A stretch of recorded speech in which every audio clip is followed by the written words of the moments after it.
তোমার এই যে কথামৃত মানে শ্রীমদ্ ভাগবতীর যে কথা, এই হচ্ছে অমৃত।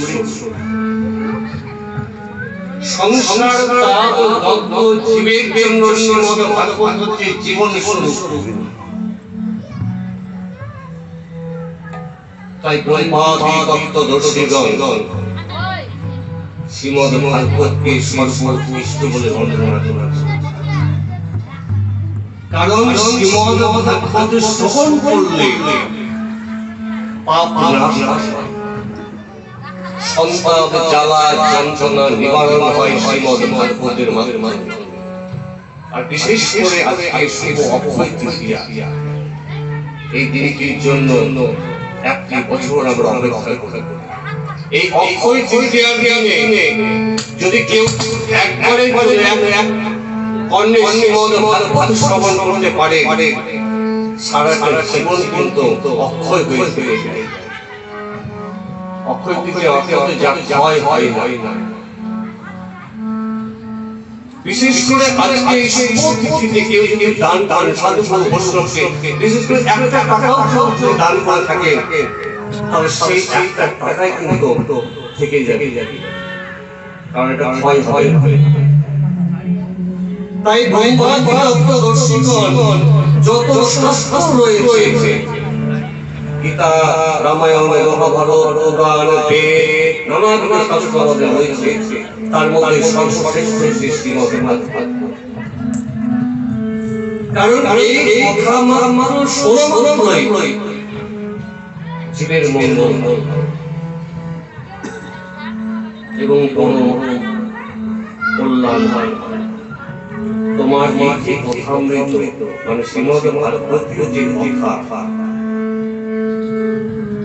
এর বিস্তারের সৌন্দর্য বড়ই অনুপম, বড়ই সুমধুর, বড়ই বিশিষ্ট। তাই যারা লীলা করার পরে বা যারা কীর্তনকারী, কীর্তন শোনান বা কীর্তন করেন, তারাই হচ্ছেন জগতের সর্বশ্রেষ্ঠ সত্তা। হে কৃষ্ণায় বাসুদেবায় হরে পরমাত্মনে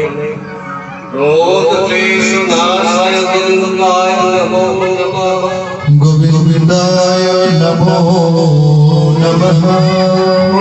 জনগণের ক্লেশনাশক আমার প্রাণ গোবিন্দ বাসুদেব হরি পরমাত্ম আদি অনন্ত নামধারীকে প্রণাম।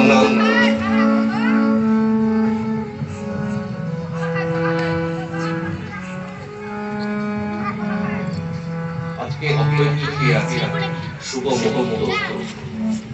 আমাদের ভারতবর্ষে বহু পণ্ডিত রয়েছে, বড় বিখ্যাত পণ্ডিত রয়েছে। সকালবেলায় 5:46 ঘটে স্থাপন করে মঙ্গলাচরণ করে এক নাম মহানাম যজ্ঞ শুরু হয়েছে এবং পরপর 4টি দল, তারা যেমন ভাবে পেরেছে তারা ভগবানকে নাম শুনিয়েছে এবং সমস্ত শ্রোতা ভক্তবৃন্দ এবং পারুলের গ্রামবাসী সবাই কীর্তন শ্রবণ করেছে। প্রত্যেকের মঙ্গল হোক এবং এখানে পশু পক্ষী যে জীব যারাই বাস করে তাদের প্রত্যেকের মঙ্গল হোক এই শুভ মুহূর্ত। কিন্তু আমাদের ভারতবর্ষে পণ্ডিতের কোনো অভাব নেই, হাজার হাজার পণ্ডিত। নবদ্বীপ, বৃন্দাবন, কাশী, বেনারস যদি যান যায় পণ্ডিতের গড়াগড়ি যাচ্ছে। কিন্তু যে নাম সকাল থেকে সৌন্দর্য মানে উদয় অস্ত যে নাম হলো বা এখনো নাম হচ্ছে, কিন্তু এই নামের যে প্রচারক যে আমার এই গজে এই ভারতবর্ষে নাম প্রচার করেছিলেন, তার কথা কিন্তু কোনো পণ্ডিতগণ বলেন, বিশেষ করে তার কথা বলতেও বলে ভুলে গেছে। সে হচ্ছেন আমার শ্রীমদ্ মহাপ্রভু গৌরাঙ্গ। ভাগবতের নানান তত্ত্বের কথা সবাই পণ্ডিতগণ জীব তত্ত্ব, মায়া তত্ত্ব, সরস তত্ত্ব, রস তত্ত্ব, নানান তত্ত্বের কথা বলে। কিন্তু শ্রীমন মহাপ্রভু যে প্রচারক, তিনি নাম প্রচার করেছিলেন, আর আজকে যে উদয়াস্ত নাম কীর্তন হলো, যা শ্রবণ আপনারা করলেন, সেই প্রচারক মহাপ্রভু কথা কিন্তু কোনো পণ্ডিত বলেন না। ভাগবতে নানা তত্ত্ব কথা বলে থাকে। স্বয়ং ভগবান শ্রীকৃষ্ণ জীব উদ্ধারের জন্য বহু জীব উদ্ধার করেছেন। পশু পক্ষী কীট পতঙ্গ এবং সাধু গুরু বৈষ্ণব সবাই উদ্ধার করেছেন। এমনকি অস্পৃশ্য চণ্ডাল তাকেও তিনি উদ্ধার করেছেন।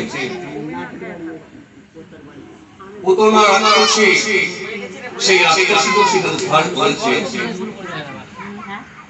কিন্তু শ্রীমদ ভাগবতীয় তত্ত্বকথা যদি আমরা শ্রবণ করি, তাহলে জানতে পারবো যে শ্রীমদ মহাপ্রভু কিন্তু জীব উদ্ধার করেছেন। তিনি নাম প্রচারক, তিনি নাম প্রচার করেছেন। প্রত্যেকটি রোজে এই ভারতবর্ষের গলিতে তিনি নাম দিয়ে গেছেন। প্রত্যেক জীব সূচি অসুচি কোনো বলাই ছিল না। কাউকে ছোট, কেউ নীচ, কেউ চণ্ডাল, কেউ অস্পৃশ্য, এই জাতির ভিত্তিত মহাপ্রভু করেন। যাকে পেয়েছেন তাকে কিন্তু হরে কৃষ্ণ নাম কর্ণে দিয়ে গেছেন। তাই শ্রীমন মহাপ্রভুর এই যে নাম হরে কৃষ্ণ নাম, যে নাম শ্রবণ মাত্রই জীব উদ্ধার হয়ে যায়। মহাপ্রভু বৃন্দাবন ত্যাগ করে যখন নবদ্বীপ ফিরে তিনি প্রাদুর্ভাব হলেন, তখন তিনি একটি সংকল্প করেছিলেন বৃন্দাবন থেকে, যে তিনি এই ব্রজে, এই ভারতবর্ষে, এই পশ্চিমবঙ্গে তিনি নাম প্রচার করবেন। আজকে যদি মহাপ্রভু তিনি নাম প্রচার না করতেন, তাহলে স্বয়ং ভগবান শ্রীকৃষ্ণ কি কেউ জানত? কেউ জানত না, কেউ চিনতই না। দ্বারকার স্বয়ং ভগবান শ্রীকৃষ্ণ যদি বৃন্দাবনে তিনি রাধারানীর পাশে যদি না দাঁড়াতো, তাহলে ভগবানের মহিমা কেউ জানত? কেউ জানত না। তাই যেমন সেই দ্বারকানাথ স্বয়ং ভগবান শ্রীকৃষ্ণ যেমন শ্রীমতী রাধারানীর পাশে এসে দাঁড়িয়ে তিনি ব্রজভূমিতে তিনি সাধন ভজন মার্গে পবিত্র হয়েছিলেন, বলেই কিন্তু তিনি আজকে আমাদের ভগবান রূপে পরিচিত। তদ্রূপ শ্রীমদ মহাপ্রভু এবং নিত্যানন্দ প্রভু, তার সাঙ্গ অদ্বৈত গদাধর সেবা, এরা যদি না থাকতো, তাহলে নাম আমরা কোথা থেকে পেতাম? একদিন স্বপ্নাদেশ দেখছেন মহাপ্রভুকে, যে স্বপ্নাদেশে তিনি দেখছেন যে তিনি নবদ্বীপ পরিত্যাগ করে প্রথমে পায়ে দেখলেন উড়িষ্যা গমন করবেন, মানে পুরী, জগন্নাথ পুরী তিনি গমন করবেন। স্বপ্ন দেখেছেন,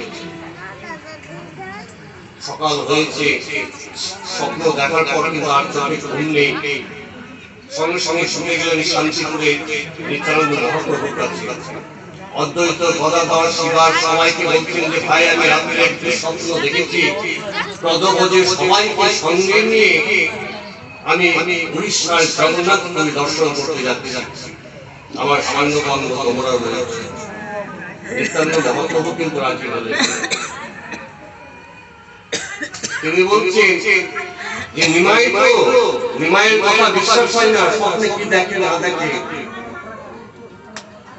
নিমাই কালো জোরে বিনতি করছে নিত্যানন্দ মহাপ্রভুকে, যে নিত্যানন্দ, আমার স্বপ্ন আমি সঠিক দেখেছি, তুমি আমার সঙ্গ দাও। মেনে নিলেন। তার সঙ্গে গদাধর, অদ্বৈত, সেবা, জগাই মাধাই সবাইকে সঙ্গে নিয়ে আজকে নবদ্বীপ ত্যাগ করে আজকে জগন্নাথ পুরীর উদ্দেশ্যে রওনা দিল। তখন তার গাড়ি ঘোড়া কিছু ছিল না, পায়ে হেঁটে যেতে হতো। তো নবদ্বীপ থেকে অমৃতা কাল্লা, কাল্লা বলে একটা জায়গা, আগে কাল্লা তারপর নবদ্বীপ। নবদ্বীপে থেকে পদব্রজে পায়ে হেঁটে অমৃতা কাল্লা অবধি এসে পৌঁছেছে, ভাগীরথী গঙ্গা নদী। ভালো করে মন দিয়ে শুনবেন। স্বয়ং ভগবান শ্রীকৃষ্ণ জীব উদ্ধারের জন্য নানাবিধ ছলনা তিনি করেছিলেন, মহিমী রূপ ধারণ করেছিলেন, কিন্তু শ্রীমন মহাপ্রভু কি রূপ ধারণ করছিলেন দেখুন।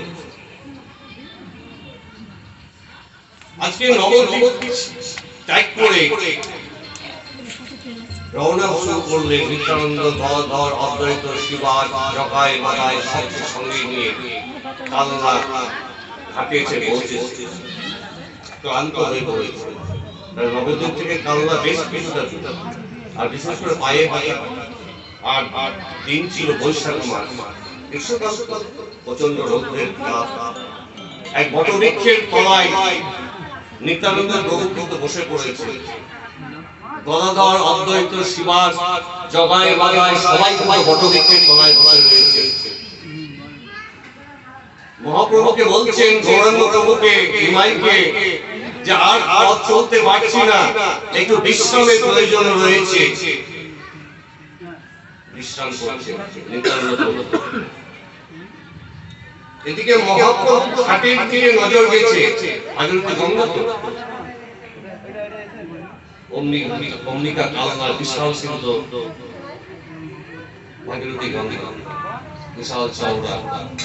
সেই ভাগীরথী গঙ্গার দিকে যখন তার নজর পড়েছে, দেখছে এক ধোপা, ধোপা বলে যারা কাপড় কাপড় ধোপি, তাই ধোপা বেশ বেশ কাপড় কাচ্ছে, আর ওই উপরে উঠে একটা মানে বাগান রয়েছে, মাঠ রয়েছে, খোলা মাঠ, সেই মাঠে কিন্তু কাপড় শুকাতে হচ্ছে।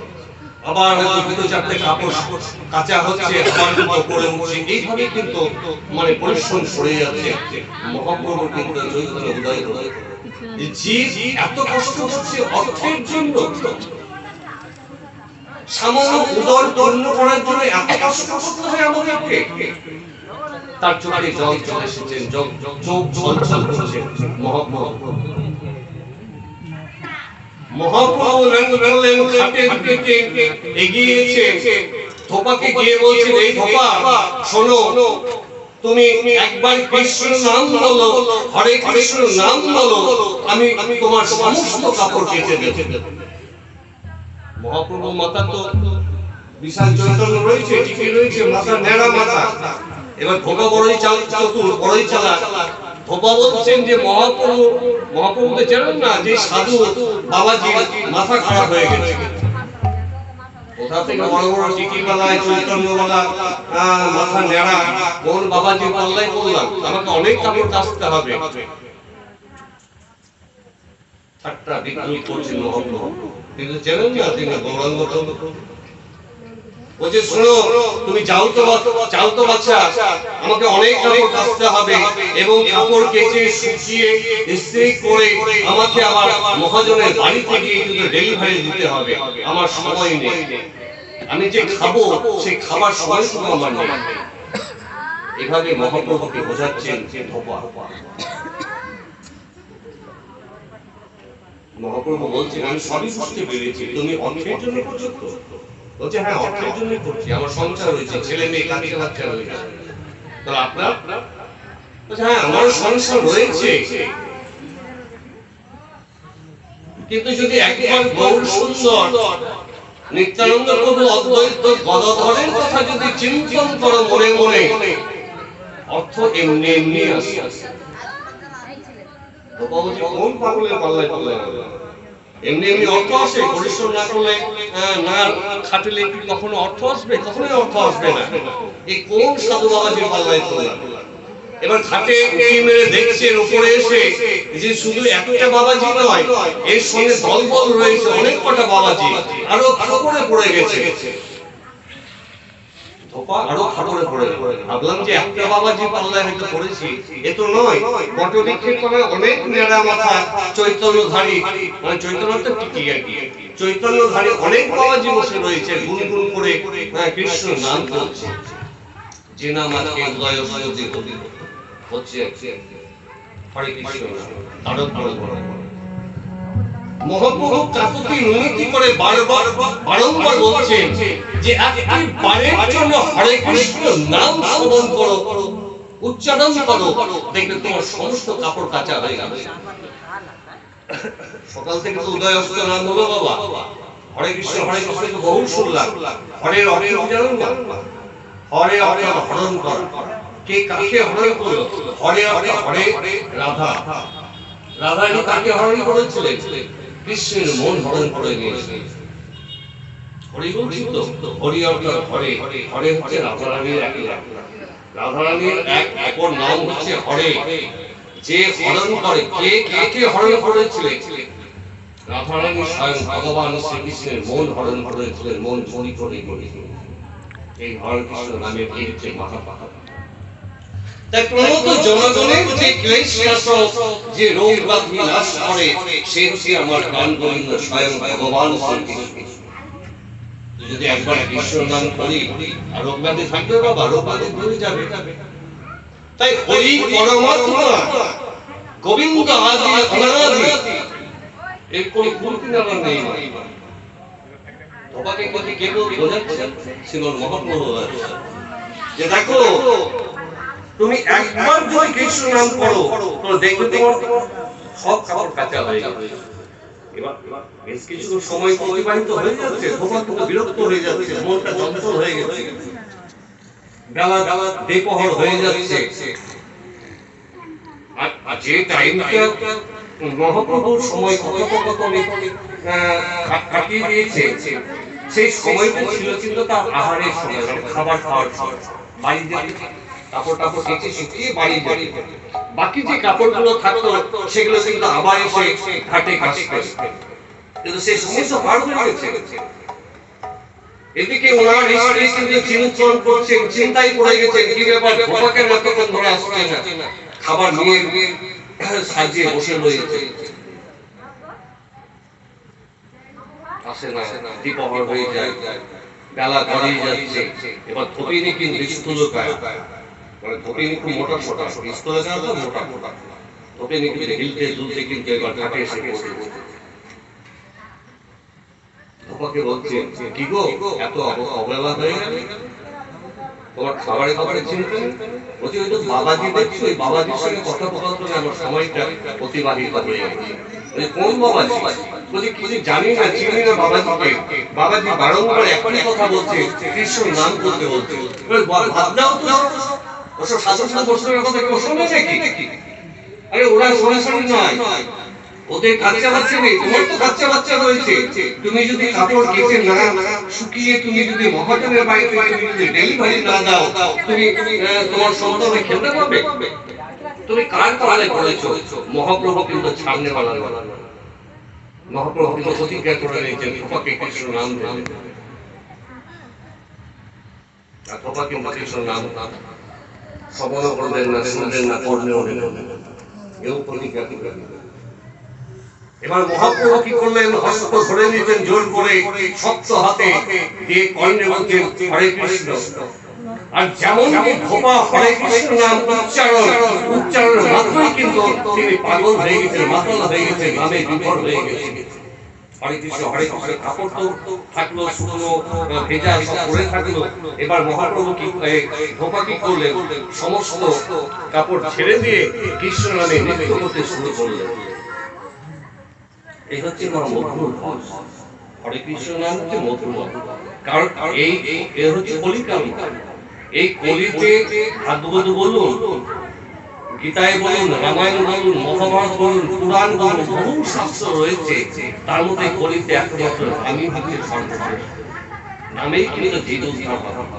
মহাপ্রভু নবদ্বীপের গলিতে গলিতে তিনি যে নাম বিতরণ করেছেন, তার কারণ হয়েছিল যে জ্ঞানে হোক ও অজ্ঞানে হোক, যদি একবার হরি শব্দ উচ্চারণ করে জীব উদ্ধার হয়ে যাবে। 84 লক্ষ জনি যে কষ্ট করে এই ব্রজেতে আমাদের জন্ম হয়েছে, সেই জন্ম সার্থক হয়ে যাবে একমাত্র নামের দ্বারা। আমরা তো বহু কষ্ট করেছি যখন আমরা ভক্তি গর্ভে ছিলাম। মা যেমন কষ্ট করেছে প্রসব যন্ত্রণা, তার উদরে যেমন উদরটা পেটে যেমন ব্যথা হতো, সন্তানের কিন্তু কষ্ট করে 10 মাস 10 দিন গর্ভ ধারণ করে যে সন্তান এই ব্রজে পাঠালেন, সেই সন্তান যখন ব্রজে জন্ম নিলেন, ক্রন্দন করতে শুরু করলেন। বন্ধ রক্ত আগে না বাচ্চা 1968 কেঁদে কেঁদে যদি কোনো সন্তান না কাঁদে তাহলে বোবা হয়, মুখ দিয়ে কথা বেরোয়। আর সন্তান কেন কাঁদবে?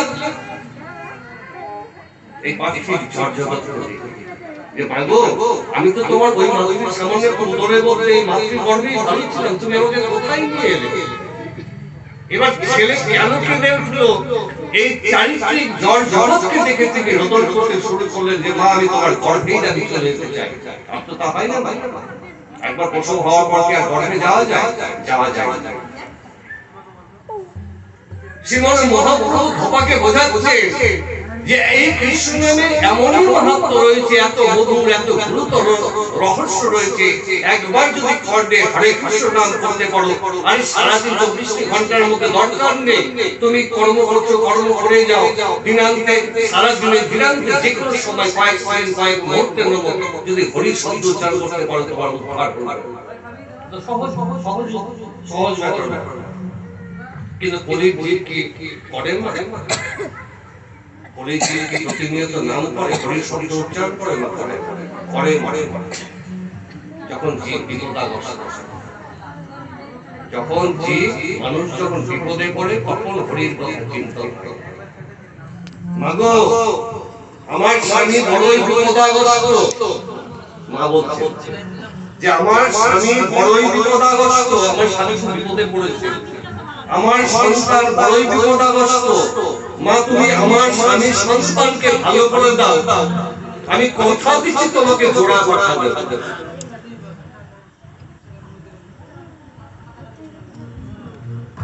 বলি না, যখন আমরা বিপদে পড়ি, মুখ দিয়ে যা বেরোয় তাই উচ্চারণ করে মায়ের মায়ের উৎসর্গ করবো। মা তো হচ্ছে পরম বস্তু জীব। মা কালী কখনো রক্ত মাংস শোষণ করে না, কখনো ভোজন গ্রহণ করে, কখনো মা হচ্ছে ব্রহ্মত্ব মা পরম বস্তু জীব।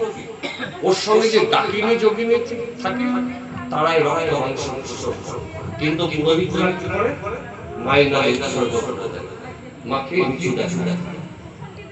তাই শ্রীমন মহাপ্রভু আজ ধোপাকে বলছে যে নামের মাহাত্ম্য জানো, আর ধোপা কিন্তু এই নামের মাহাত্ম্য শ্রবণ করছে আর চোখ দিয়ে দরদর করে জল পড়ছে। আহা, আমি শুধু পরের বাড়ির কাপড় নোংরা কাপড় কেচে শুদ্ধ করে পরিষ্কার করে আমি কত ব্রাশ করে আয়রন করে ইস্ত্রি করে আমি ডেলিভারি দিয়ে আসি, কিন্তু নামের মাহাত্ম্য তো কোনো সাধু বস্ত্র আমাকে শোনায়নি। এত সুন্দর নামের মাহাত্ম্য যে নাম করা মাত্রই অর্থ পেয়ে যাবো। বোঝার ব্যাপার আছে না?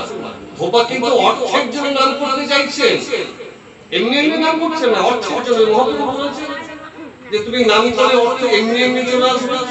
বলছে আমি যদি নামের এত গুণ আগে যদি জানতাম, তাহলে আমি ধোপাকে করতাম না, পরের বাড়ি কাপড় নোংরা কাপড় আমি কাচতাম না, তাহলে সারাটা দিন অহরহ আমি নামই করে যেতাম। অর্থের লোভে কিন্তু তিনি নামের মাহাত্ম্য বুঝতে পেরেছেন, চোখ দিয়ে দরদর করে জল পড়ছে। মহাপ্রভু মুছে মুছে হাসছে, আর উপরে কিন্তু বটবৃক্ষের নিচে কিন্তু সবিস্তান্ন প্রভু গদাধর অদ্বৈত শিবা জগায় মগায় এরা কিন্তু মুছে মুছে হাসছে যে মহাপ্রভু এবার পাগলের পাল্লায় পড়েছে। ধোপার উদ্ধার করে ছাড়ে।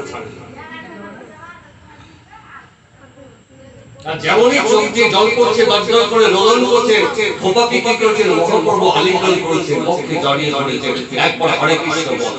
আর যেমন কি বক্ষে জড়িয়ে ধরা, সঙ্গে সঙ্গে ধোপা কিন্তু নৃত্য করতে শুরু করলেন, ধাই ধাই করে নাচতে শুরু করতে, হরে কৃষ্ণ বলতে শুরু করতে। আজকে যদি গৌর নাম রাখতো, তাহলে আমরা কি ভাগবত গীতা রামায়ণ মহাভারতের তত্ত্ব কথা কি জানতে পারতাম? যদি গৌর না হইত কেমন হইত, যদি গৌরী না হইত তবে কি হইত, কেমনি ধরিতাম রে। যদি গৌর না হইত তবে কি হইত, কেমনে ধরিতাম রে।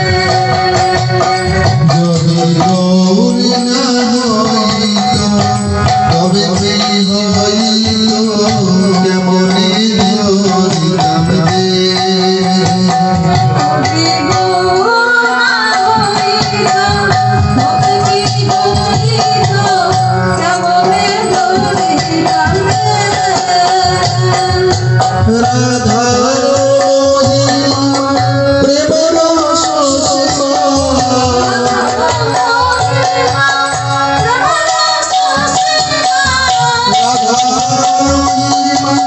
প্রেম রস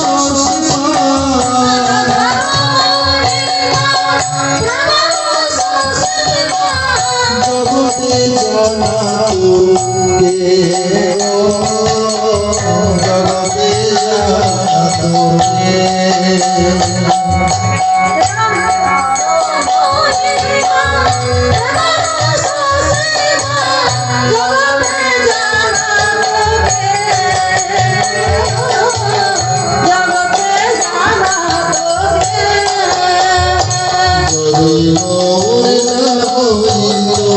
তবে কি হইল কেমন হইতাম